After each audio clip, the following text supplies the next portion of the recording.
Ito ay rated SPG. Striktong patnubay at gabay ng magulang ang kailangan. Maaaring may masiselang tema, lengguwahe, karahasan, sexual, horror o droga na hindi angkop sa mga... Mababaliwala na nga ni Gani ito ngang sarili niyang anak na si Ikit dahil na nga rin nagbunga na nga pagmamahalan nito ni Rika at ni Gani na buntis na nga si Rika. Naman nga't dahil nga dito ay desidido na nga itong si Gani na ibenta nga mga lupain na imamana nga sana ni Ikit dahil na nga rin upang mapondohan na nga ang resort project nga na ginagawa nga ni Rika. Kaya ngayon ay itsapwera na nga itong si Ikit sa sarili nga niyang ama at patuloy pa rin nga siyang minamaltrato nito ni Angela at ni Rika.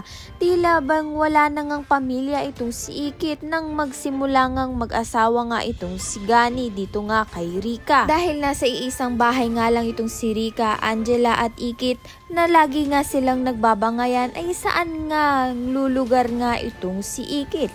May posibilidad nga na mangibang bansa na nga itong si Ikit at doon niya nga makikilala ang tunay niya ngang ina.